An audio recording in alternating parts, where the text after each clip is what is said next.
அனைவருக்கும் வணக்கம்.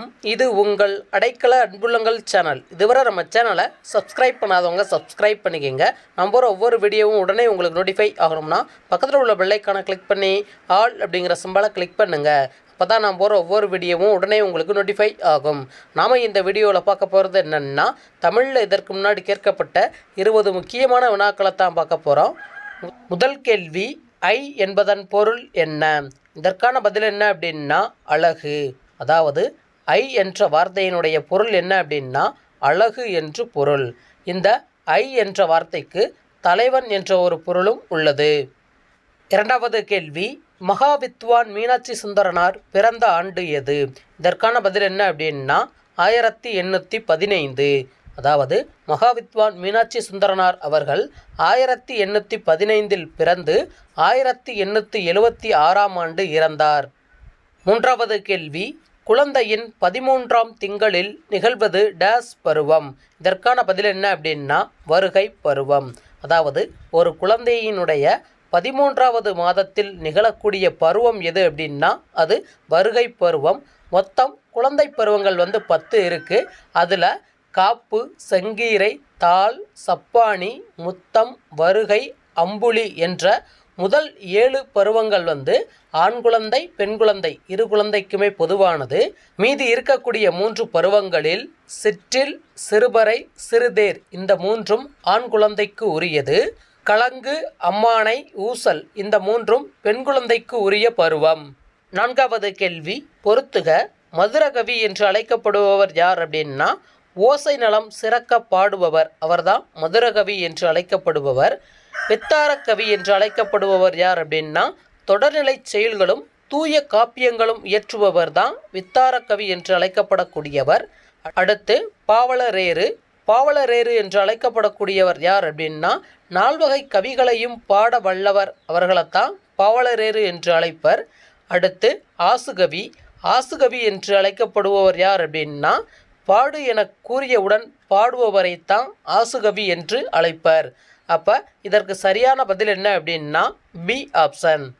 ஐந்தாவது கேள்வி, மலர்தலை நாளத்து மண்ணுயிர்க்கெல்லாம் தகுதியால் வாழ்தல் இவ்வடிகள் இடம்பெறும் நூல் எது? இதற்கான பதில் என்ன அப்படின்னா இனியவை 40. அதாவது பூதஞ்சேந்தனார் அவர்கள் எழுதிய இனியவை 40 என்ற நூலில் தான் மலர்தலை நாளத்து மண்ணுயிர்க்கெல்லாம் தகுதியால் வாழ்தல் என்ற அடிகள் இடம்பெற்றுள்ளது.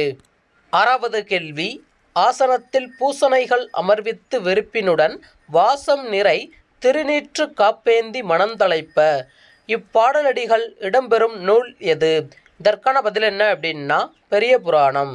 சேக்கிலார் அவர்கள் எழுதிய பெரிய புராணம் என்ற நூலில் தான் ஆசனத்தில் பூசணைகள் அமர்வித்து வெறுப்பினுடன் வாசம் நிறை திருநீற்று காப்பேந்தி மனம் தலைப்ப என்ற பாடல் வரிகளானது இடம்பெற்றுள்ளது.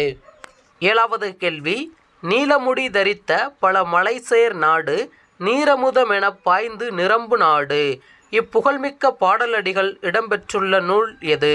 இதற்கான பதில் என்ன அப்படின்னா பாஞ்சாலி சபதம்.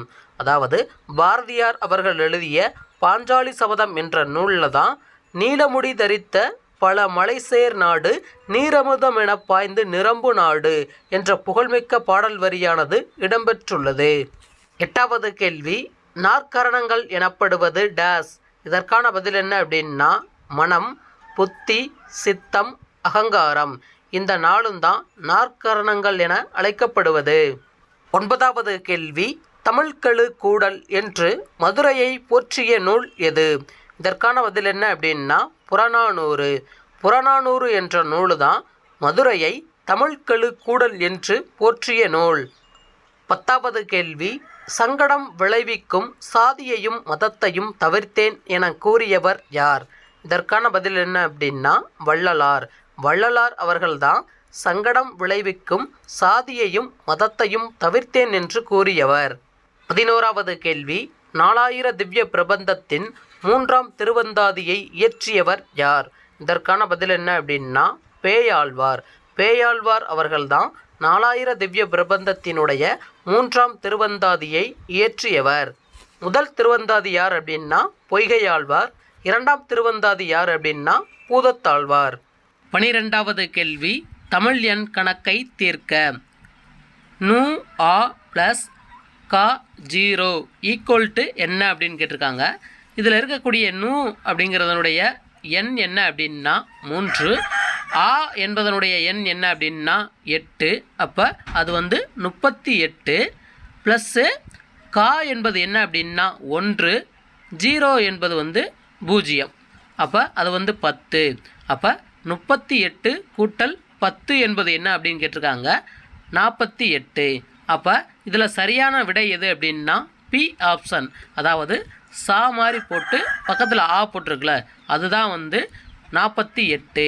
அப்போ அதில் சா என்பது 4, 8 என்பது ஆ. அப்போ இதற்கு சரியான பதில் என்ன அப்படின்னா பி ஆப்ஷன். 13வது கேள்வி, தென்னம்பொறுப்பு என்பது என்ன? இதற்கான பதில் என்ன அப்படின்னா பொதிகை மலை. பொதிகை மலை தான் தென்னம்பொறுப்பு என்று அழைக்கப்படக்கூடிய மலை.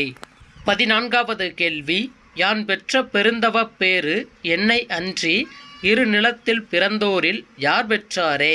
இவ்வடிகள் இடம்பெறும் நூல் எது? இதற்கான பதில் என்ன அப்படின்னா வில்லிபாரதம். அதாவது வில்லிபுத்தூரார் அவர்கள் எழுதிய வில்லிபாரதம் என்ற நூலில் தான் யான் பெற்ற பெருந்தவ பேறு என்னை அன்றி இரு நிலத்தில் பிறந்தோரில் யார் பெற்றாரே என்ற பாடலடிகளானது இடம்பெற்றுள்ளது. 15வது கேள்வி, உள்ளொன்று வைத்து புறமொன்று பேசுவார் உறவு களவாமை வேண்டும் என பாடியவர் யார்? இதற்கான பதில் என்ன அப்படின்னா வள்ளலார். வள்ளலார் அவர்கள்தான் உள்ளொன்று வைத்து புறமொன்று பேசக்கூடியவருடைய உறவு களவாமை வேண்டும் என்று பாடியவர். 16வது கேள்வி, நல்லது செய்தல் ஆற்றீர் ஆயினும் அல்லது செய்தல் ஓம்புமின். இப்பாடலடிகள் இடம்பெற்றுள்ள நூல் எது? இதற்கான பதில் என்ன அப்படின்னா புறநானூறு. புறநானூறு என்ற நூலில் தான் நல்லது செய்தல் ஆற்றீர் ஆயினும் அல்லது செய்தல் ஓம்புமின் என்ற பாடலடியானது இடம்பெற்றுள்ளது. 17வது கேள்வி, கலித்தொகையில் நெய்தல் களியை பாடியவர் யார்? இதற்கான பதில் என்ன அப்படின்னா நல்லந்துவனார். நல்லந்துவனார் அவர்கள்தான் கலித்தொகையில் இடம்பெற்றுள்ள நெய்தல் களியை பாடியவர். 18வது கேள்வி, நம்மாழ்வாரையே தெய்வமாக கருதி பாசுரங்களை பாடியவர் யார்? இதற்கான பதில் என்ன அப்படின்னா மதுரகவி ஆழ்வார். மதுரகவி ஆழ்வார் அவர்கள்தான் நம்மாழ்வாரையே தெய்வமாக கருதி பாசுரங்களை இயற்றியவர்.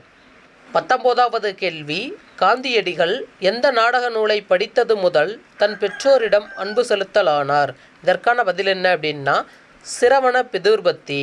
சிரவண பிதுர்பத்தி என்ற நாடக நூலை படித்தது முதல் காந்தியடிகள் தன் பெற்றோரிடம் அன்பு செலுத்தலானார். 20வது கேள்வி, நாமார்க்கும் குடியெல்லோம் என்னும் பாடல் யாரை அச்சமில்லை அச்சமில்லை என பாடத் தூண்டியது?